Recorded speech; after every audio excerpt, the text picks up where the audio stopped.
Ubisoft actually back? Now I know what you guys are thinking.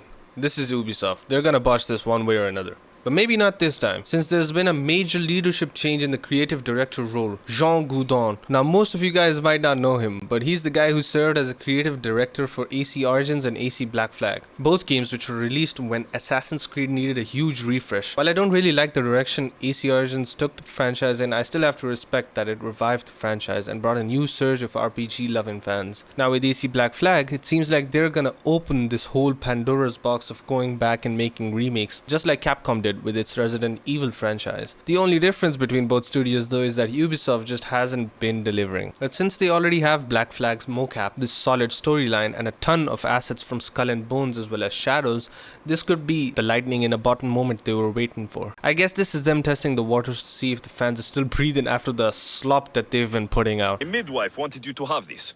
Oh, just what I needed. But truthfully, the fans never died. They just kept getting disappointed again and again and again and again. I'm sure they miss you.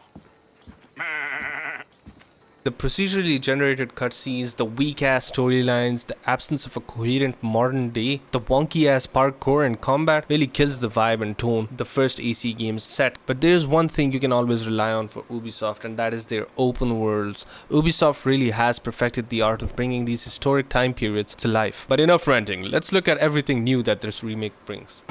Whether you're on the hunt or on the run, mastering your environment is key.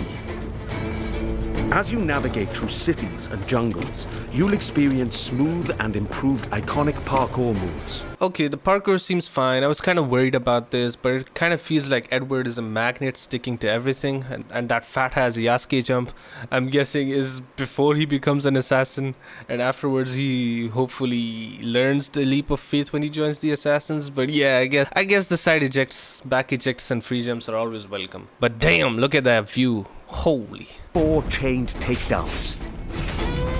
Use walls, ledges, and breakables to your advantage.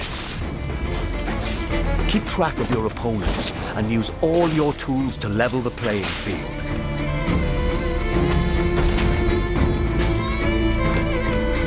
But fight recklessly, and you will be punished.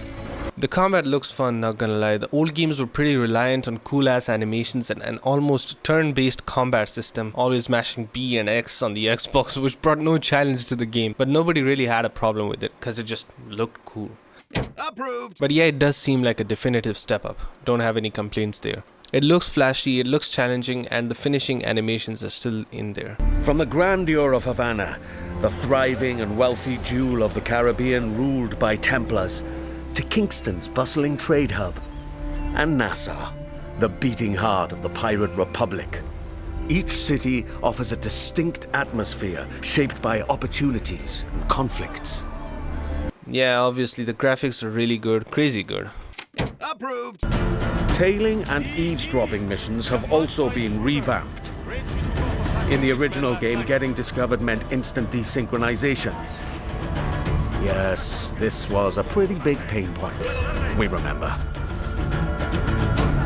But now, the action continues.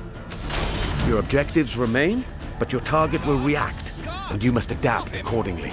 Fuck yeah, we used to pray for times like these. No more tailing missions. I didn't really have a problem with them, but Black Flag did test your patience with the length and the amount of tailing missions they spammed in there. To just be able to kill them and get a letter that marks your destination and continue as normal is an absolute positive. Thank you, Ubisoft, for listening to the fans for once. With Resynced and its enriched stealth system, you can now crouch freely as part of your toolkit to approach targets.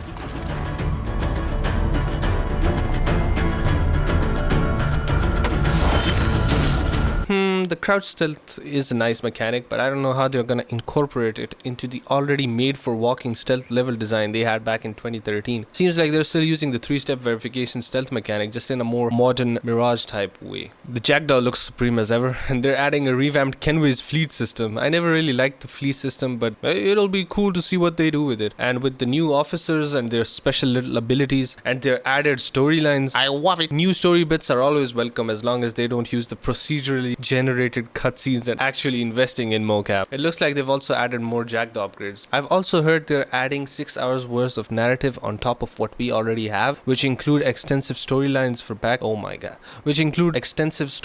Blackbeard and the like. Trusty pet. Oh, they're adding a That's kitty! right. You can now find a cat And a or monkey for the I'm sold! Pre-ordering this game right now. Y'all Ubisoft better not mess this up, because this might be the only opportunity you get.